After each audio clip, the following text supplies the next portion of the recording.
Hi, my name is Turkish Sahili with metric number 1610684.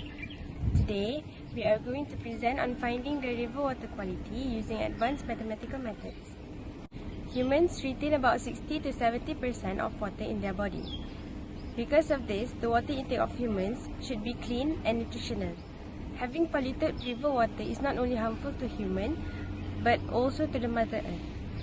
For this project, we are going to present on finding the water quality of a lake which is called Lake Baikal. So what is the relation of a lake and a river? Rivers flow in and out of a lake which is an enclosed body of water which affects the quality of water. Therefore, knowing the quality of the water in the lake is also important because it is the supply for domestic, agricultural and industrial activities. The objectives of our project is 1. To solve the lake water quality problems by implementing what we have learned in advanced mathematical methods. 2. To find the time for the pollution level to reduce to half of its current level by using Laplace transform. 3. To graph the concentration versus time graph and determine the time by using Wx maxima. For our scope of study, we focuses on determining the water quality of a lake measured in years. This study involves the inflow and outflow between a lake and a river. Laplace transform is the method that has been used throughout the study to find the time taken for the water quality to deplete half from its current quality.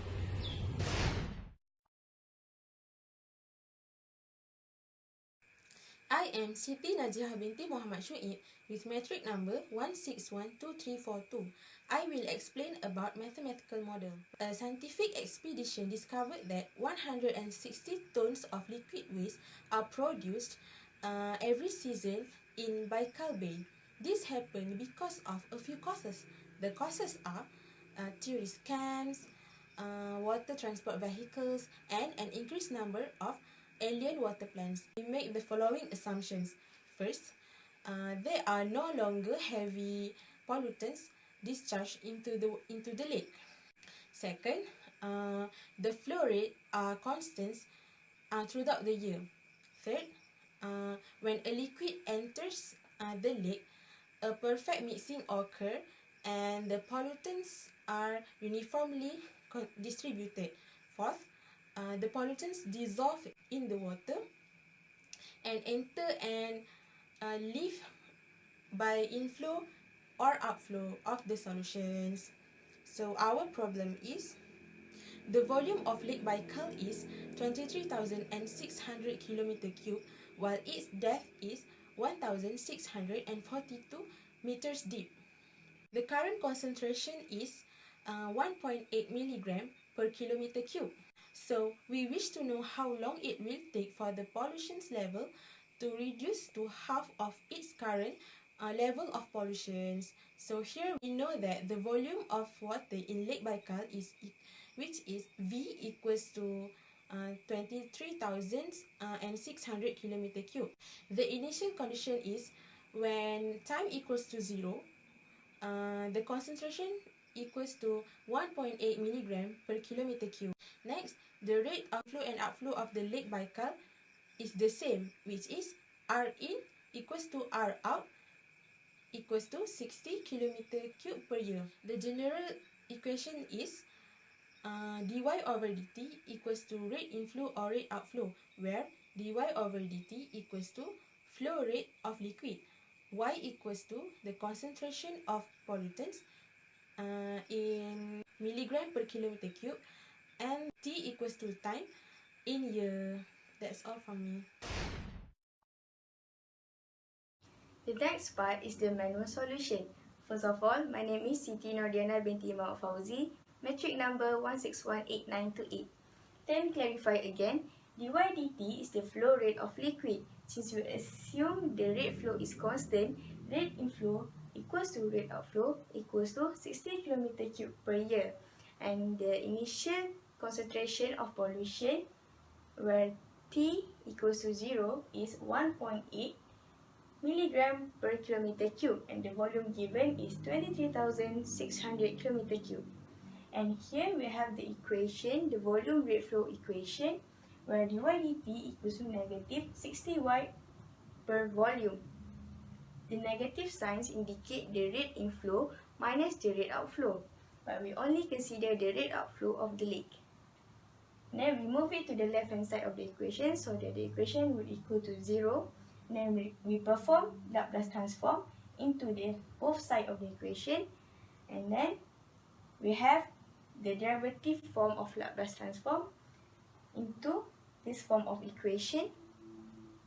Then we substitute the value of y into the equation, and then we factorize to get ys.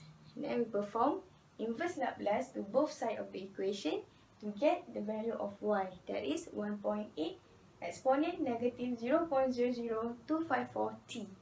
Since we want to know the time taken for the pollution to reduce to half, we now have the new value of y, that is 0.9, from 1.8 to 0.9. Therefore, we substitute the new value of y to the equation that we just get just now to get the value of t, that is 272 years. Now, let's compare it with the computer-aided solution. First, we compute the initial equation that we have, that is dy dt plus 3y over 1180 equals to 0. Next, execute the Laplace transform to both sides of the equation.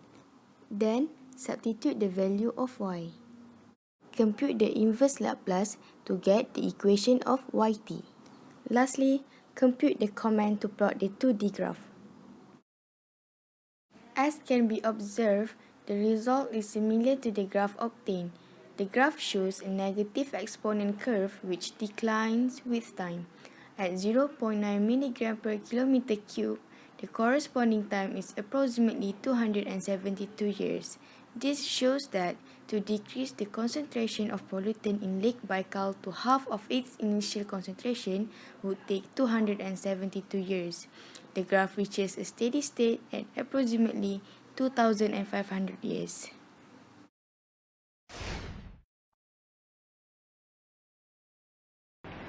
My name is Hanis Shamini binti Muhammad Ali Hanafia with metric number 1616674. I will conclude our project. In a nutshell, the focus of our project is to determine the quality of lake water, specifically Lake Baikal. In order to know the quality, primarily we need to know the duration for the pollution level in Lake Baikal to reduce to half of its current level. Regarding to this problem, we have used the method of Laplace transform for the first order differential equation in determining the general solution. Then we perform the inverse Laplace to get the concentration of pollutant at time t in Lake Baikal. Subsequent to that, the time taken when the amount of pollution is reduced to half is determined. Lastly, we verify our solutions using Maxima and LaTeX software to compute the graph and also to complete the report. Last but not least, we have listed out some recommendations through the process of completing this project. We have analyzed that researchers need to produce and develop models to be implemented in practice to lessen the time taken for the pollution to reduce to half. Moreover, it is important to use the right technique in solving the manual calculations. Lastly, to have the knowledge in using Maxima and also LaTeX software is also important because it helps us in implementing the mathematical models and numerical models.